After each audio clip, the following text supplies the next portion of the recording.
Namaskar. Tvamasi Sarvesham Pita, Tvamasi Mama Devata, Tvamasi Trilokonatha, Namaskrityam Gangadharam, Namaskrityam Gangadharam, Tvamasi Sarvesham Pita, Tvamasi Mama Devata, Tvamasi Trilokonatha, Namaskrityam Gangadharam, Namaskrityam Gangadharam, Vishaye Vishaye Puja, Ashaye Ashaye Yuja,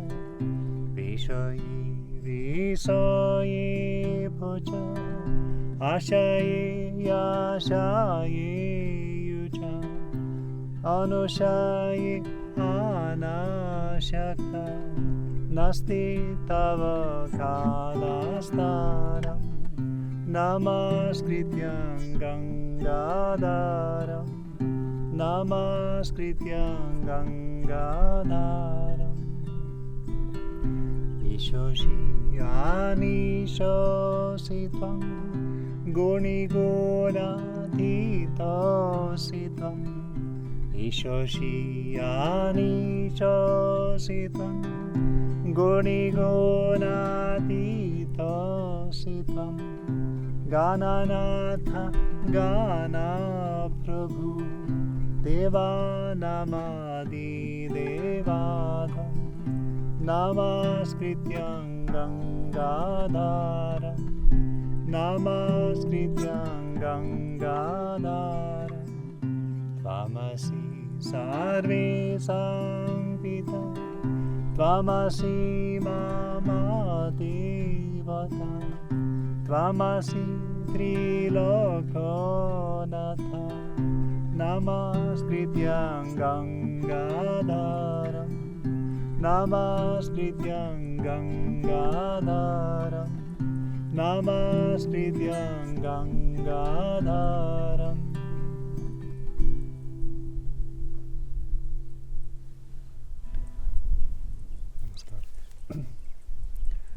I read the lyrics and explain a little. Tvamasi Sarvesham Pita, Tvamasi Mama Devata. You are the progenitor of all. You are my God. Pita means father, and Tvamasi Sarvesham Pita. You are the Sarva means everything. So, and Tvamasi means you. So you are Sarvesham, everything, Father. So you're the Father of everything. In the Tantric creation theory, consciousness is the origin of matter and the whole universe. So the whole universe comes from consciousness, and so Shiva here in this context, being the pure consciousness, is the origin of everything. Tvamasi Trilokanatha Namaskrityam Gangadharam. Trilokanatha, you are the Supreme Lord of the three worlds. I salute you, O Gangadhar Shiva. Now we have physical, mental and spiritual aspects of our life. And so Trilokanatha here refers that Shiva is the controller of all those spheres of life. Everyone know, or most people know nowadays, that we have chakras. Now the chakras, they are connected through the nadis. And so the Kundalini resides at the bottom, and the Kundalini has to pass through the chakras. But obviously the Kundalini has to pass through something. And so the Kundalini passed through the central nadi, or the central energy channel, which goes from the base of the spine all the way up to here. Ganga is a river in India, but in this context, there's three main rivers in India: Ganga, Jamuna, and Saraswati. And so Ida, Pingala, and Susumna have been given the names also Ganga, Yamuna and Saraswati. And so Ganga being the Ida Nadi. And so the culmination of the Ida Nadi, the culmination of the Nadis is here at the Sahasrara, which is controlling all the propensities, everything. And so Shiva, being the pure consciousness, is the controller and resides at Sahasrara and controls everything below. And so Gangadhara means that the Ganga is flowing, and where is Ganga flowing? She is flowing towards Shiva. And so Shiva is the culmination or fulfillment of Ganga. And so when we do meditation, our goal with the meditation is to bring the Kundalini up and unite, passing through those energy channels, passing through and eventually uniting here. And all our practices that we are doing, such as yoga, following pure sattvic diet, etc., all of that is to purify those channels, purify those chakras, so that in case the Kundalini starts moving up, the channels, they should be pure and free of impurities. And so we do a lot for that, and there's many techniques that we have in our practices to purify the chakras, purify our mind. Now let's go to second stanza. Visaye visaye puja, ashaye ashaye yuja. He is the most venerable of all entities. He is the supreme desideratum of all entities. Desideratum, this word has, the plural is desiderata, but here in this case it's always singular because we have only one goal in life, which is the supreme consciousness. Now, the word ashaya is that he is beyond, he does not need any container.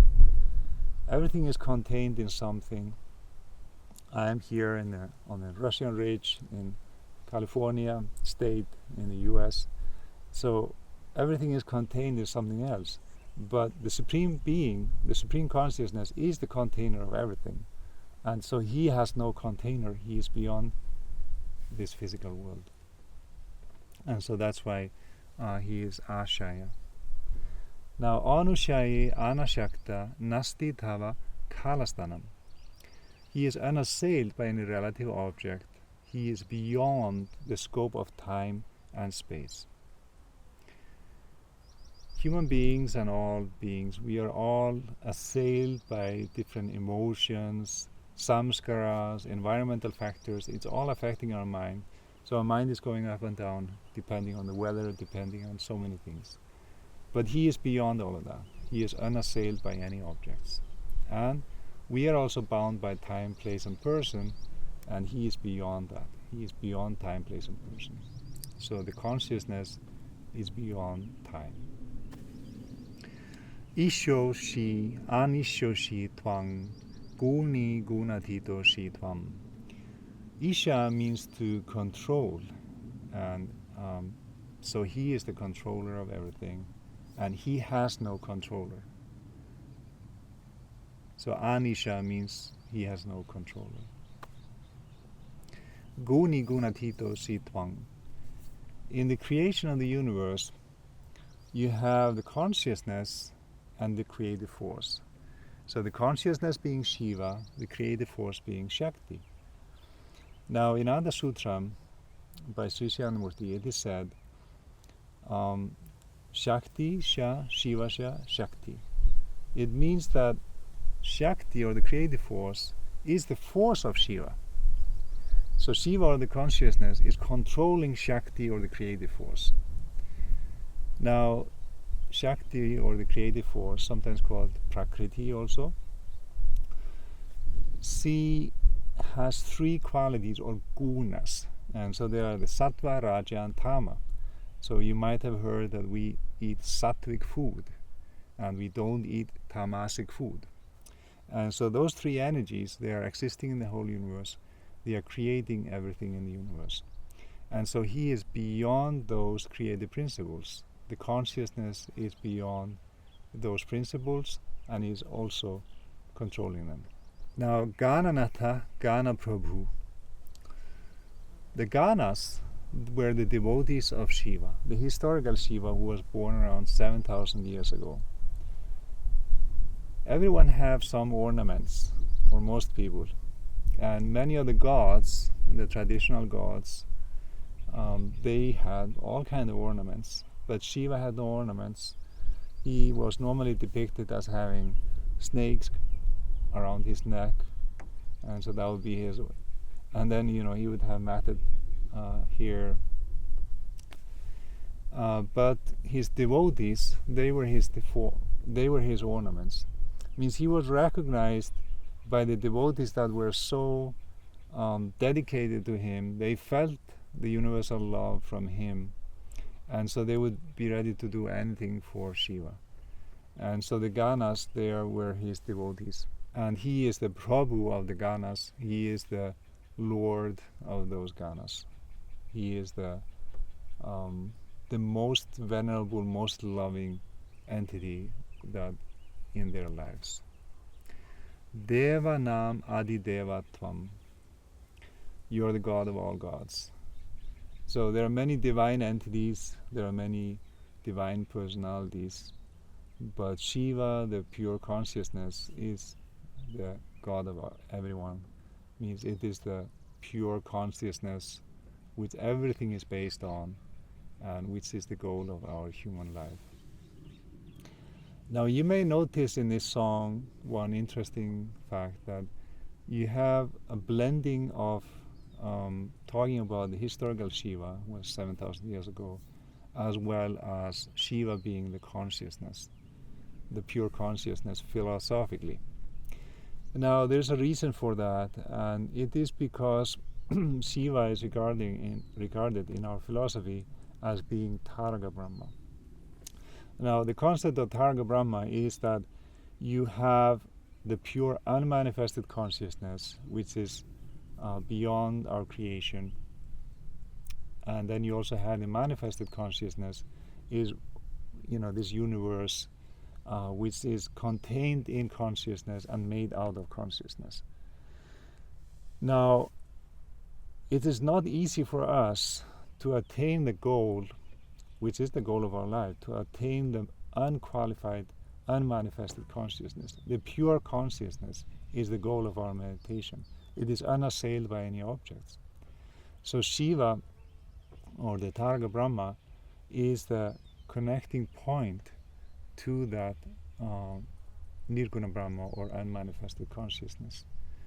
And so the historical Shiva, he was a divine personality which had that manifestation of pure consciousness, and when people would meditate thinking about him or taking his name, they would be transported in joy and bliss, and they would penetrate into that pure consciousness.